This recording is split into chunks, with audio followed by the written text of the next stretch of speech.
Hello বন্ধুরা, কেমন আছো? আশা করি তোমরা প্রত্যেকেই ভালো আছো।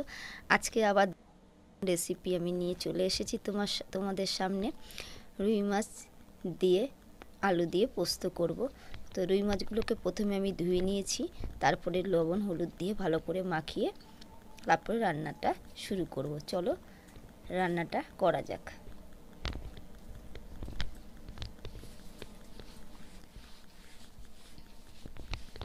তোমরা পুরো ভিডিওটা দেখবে, স্কিপ করে কেউ বেরিয়ে যাবে না।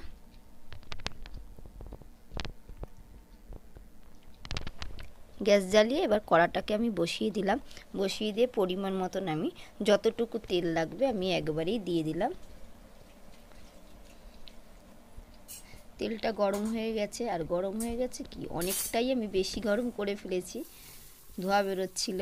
তো তারপর আস্তে আস্তে আমি যে মাছগুলোকে চারটে চারটে করে আমি ভেজে নেব।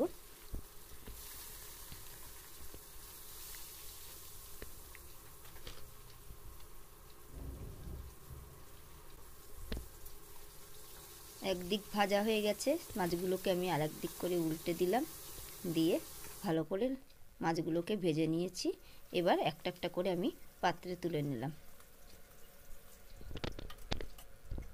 তারপর আবার আমি মাছ ছেড়ে দিলাম 4 পিস। একটু মাছ বেশি আছে বলে তাই মাছ ভাজাটা একটু বেশিক্ষণ আমি তোমাদেরকে দেখালাম ভিডিওগুলো।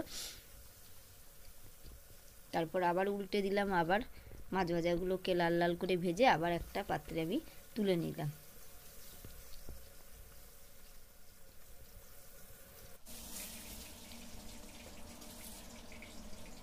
তারপর আবার লাস্টে দুটো মাছ ছিল, সেই দুটো মাছগুলোকে আমি আবার মাথা আর লেজকে লাস্টে ভাজলাম। ভেজে এদিক ওদিক উল্টে পাল্টে আমি আবার মাছগুলোকে তুলে নেব।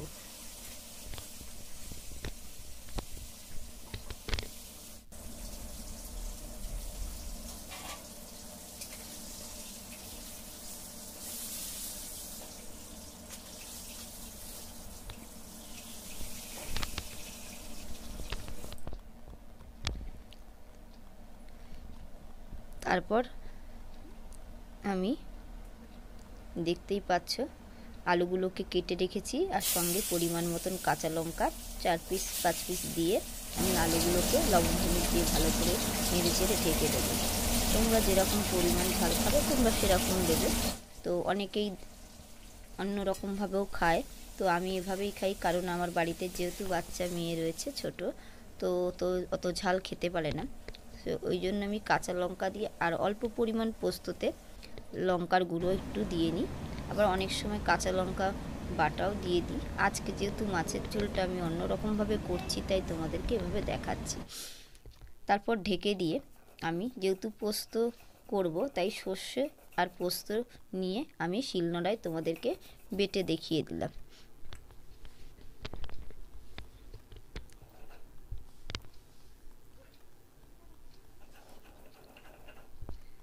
তো অনেকটা যেহেতু মাছ তাই সর্ষে আর পোস্তের পরিমাণটাও বেশি, তাই অনেকক্ষণ সময় লাগলো বাটতে।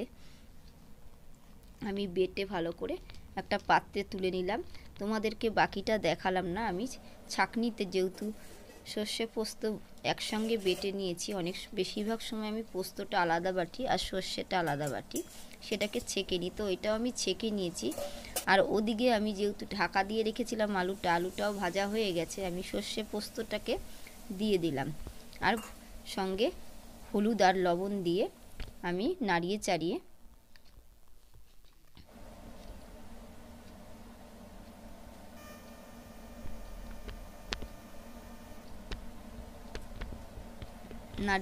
নেব। কারণ আমি সর্ষে পোস্তটা আজকে একটু আলাদা করেই করছি। আমি অল্প পরিমাণ দিয়ে আলু দিয়ে কষে তারপরে জল দিয়ে, আজকে জলটা একবারেই আমি বেশি পরিমাণেই দিয়ে দিয়েছি। পরবর্তীকালে জলটা অল্প দিলে আর এভাবে রান্না করলে একটু টেস্টি হয়, ওই জন্য আমি আজকে এভাবেই রান্না করছি। তোমরা এভাবে রান্না করে খেয়ে দেখো, অবশ্যই তোমাদের ভালো লাগবে। তারপর ভালো করে নেড়ে চেড়ে আমি আলুটাও সিদ্ধ হয়েছে কিনা দেখে নিলাম। তারপর ঝোলটাকে একটু ফুটিয়ে সামান্য পরিমাণ আমি আবার জল পরে দিয়ে দেব। দিয়ে তারপরে আমি একটা ঢাকনা দিয়ে ঢেকে দেব কিছু সময়ের জন্য জলটাকে আর আলুটাকে যেটুকুনি বাকি আছে সেটুকুনির জন্য আমি ঢেকে দেব সেদ্ধ করতে। কিছুক্ষণ পর জলটা ফুটে গেলে আমি যে মাছগুলোকে ভেজে রেখেছিলাম সে মাছগুলো ছেড়ে দেব। তারপর ভালো করে নেড়ে চেড়ে আবার একটু দেখে তারপর বাকি যেটুখানি যে কাঁচা জলটা আমি দিয়েছি ওটাকে একটুখানি সময়ের জন্য ফুটিয়ে আমার কিন্তু রুই পোস্ত আলু দিয়ে রান্না হয়ে গেল। তোমাদের যদি আমার ভিডিওটা ভালো লেগে থাকে অবশ্যই একটা লাইক, শেয়ার আর কমেন্ট করো। আর আমার চ্যানেলটাকে সাবস্ক্রাইব আর ফেসবুক থেকে দেখলে ফলো করে দিও।